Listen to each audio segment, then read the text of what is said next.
जय श्री राम मेरे भारत का बच्चा बच्चा, जय जय श्री राम बोलेगा मेरे भारत का बच्चा बच्चा, जय जय श्री राम बोलेगा। हर घर में एक ही राम, जय श्री राम। हर घर में एक ही राम, एक ही नारा गूंजेगा मेरे भारत का बच्चा बच्चा।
जय श्री राम, जय जय श्री राम।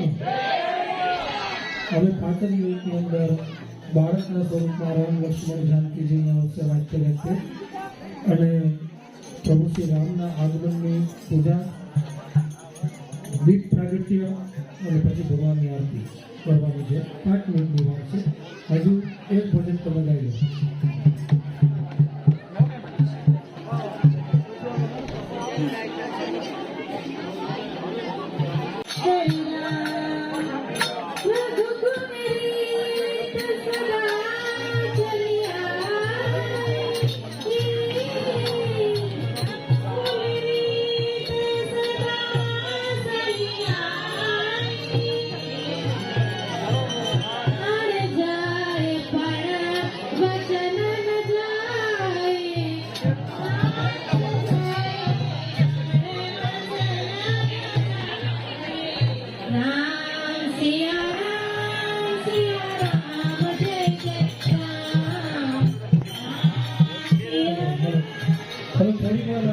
દર્શક બંધ કરશું। આટલા ભક્તો દર્શક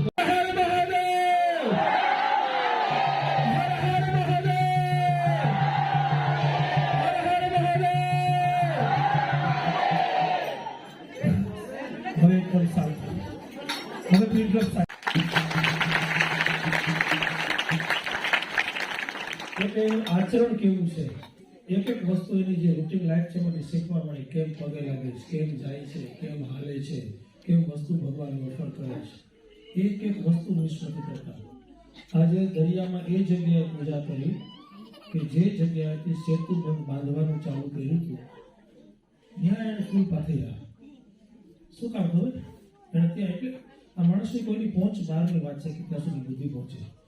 જે જગ્યાએ ભારતના દરિયાથી શ્રીલંકા સુધીનો જે પુલ બાંધ્યો પથ્થરનો, ત્યાં ફૂલ એને પાથર્યા. તમે ટીવીમાં જોયું. એનો મિનિંગ શું થતો કે ભગવાન લંકામાં ગયા પછી ક્યારેય મંદિર ઊભું થયું જ નહીં, થયું ને પડી ગયું. તો આજે એ જ મારો રામ લંકાથી પાછો આવે છે આ દરિયાના કિનારેથી અયોધ્યા સુધી, તો હું ત્યાં ફૂલ પાથરું. તો આપણા મંદિરને આંગણે પણ ભગવાન રામ અહીંયા આવે. અને રામ કોઈ એક રૂપ નથી, રામ કોઈ શરીર નથી, રામ કોઈ બોડી નથી. રામ એક રીત છે, રામ એક રિવાજ છે, રામ એક સનાતનનું મૂળ છે, રામ આપણો સંસ્કાર છે, રામ આપણું ધૈર્ય છે, રામ આપણું શૌર્ય છે, રામ આપણી તાકાત છે, રામ આપણી આઈડેન્ટિટી છે. આપણી આઈડેન્ટિટી હતી જ નહીં. આટલા બુદ્ધિશાળી માણસો વર્ષોથી ફાઇટ કરતા હશે, કાંઈક તો રીઝન હશે ને કે રામ રાજ્ય દુનિયામાં વખણાય છે. બધા મંદિરો હતા પણ મેન રામનું જ રાજ્ય. જે દેશના રાજા કે જે દેશના ભગવાનનું મંદિર જો સેફથી સુરક્ષિત ના હોય એ દેશનું ત્યારે કલ્યાણ ન થાય. વિન્ટરના સિઝનમાં આ મંદિરના હિસ્ટ્રીમાં નહીં પણ છેલ્લા 10, 15, 17 વર્ષથી મને યાદ નથી આવતું કે વિન્ટરમાં જાન્યુઆરી ફેબ્રુઆરી મહિનામાં 1.25 લાખ યજ્ઞ કરાયો હોય તો આ પહેલું યજ્ઞ હશે. બાકી વિન્ટરમાં કોઈ પસંદ કરે નહીં. પણ રામ આવે ને તો વિન્ટર એ સરખું, સમર એ સરખું, ઉનાળો ચોમાસું સરખું. એટલે 3 તારીખ શનિવાર બપોરના 2 થી સાંજના 6 વાગ્યા સુધી આ જ મંદિરના આંગણે શ્રીરામ જયરામની ધૂન, રોટલો અને સ્વાહાકારની સાથે આપણે આહુતિ દેવાની છે. ભગવાનની દયાથી 82 જેટલા નામ આવી ગયા છે. ખાલી 17 થી 18 નામ બાકી છે. જેને પણ ત્યાં લખાવવું હોય નામ એ હજુ પણ તમે એ હવનમાં બેસવા માટે લખાવી શકજો. કોઈને એમ લાગે મારા તરફથી જમાવટ આપવું છે તો તમે એ પણ કરી શકશો. અને એ દિવસે અયોધ્યાથી જે ધજા આવી છે, અયોધ્યાથી જે ધજા આપણા મંદિરમાં આવી છે એની પૂજા કરી, હવનનું પૂર્ણાહુતિ થઈ અને વાજતે ગાજતે મોટી સંખ્યામાં રાજા રામની ધજા આપણે હિન્દુ મંદિરમાં પધરાવવાની છે. એટલે આપણે કાયદેસર વિધિપૂર્વક આ કાર્યક્રમને પૂર્ણ કર્યો કહેવાય. તો એ ધજા આપણા કુટુંબ પરિવારનું કલ્યાણ કરે માટે કોઈને ધજાનું યજમાન બનવું હોય, કોઈને ભોજનનું યજમાન બનવું હોય, કોઈને આ યજ્ઞના મુખ્ય યજમાન બનવું હોય તો તમે સંપર્ક કરજો. અને 6:30 એક્ઝેક્ટ વાગ્યા છે. 6:30 થી 7 અડધો કલાક ભગવાન રામને વેલકમ, મેન રામની પૂજા.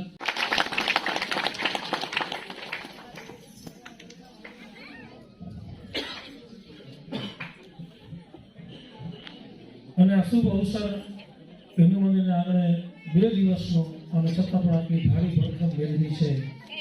અને હું તો તમે બધાને એ પણ કહું છું કે તમારા જ ગ્રુપમાંથી કોઈ ફાયદે લેવા તૈયાર થજો કે રામ આવ્યું છે તો રામની ધજા ચડે, રામનો જન્મ થાય અને સમરમાં રામચંદ્ર કી ભગવાન રામ બધાને ત્યારે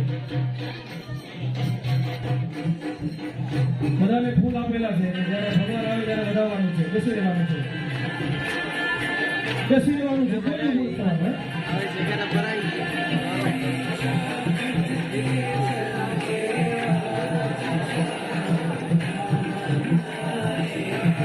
બેસી રહેજો.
चाहिए।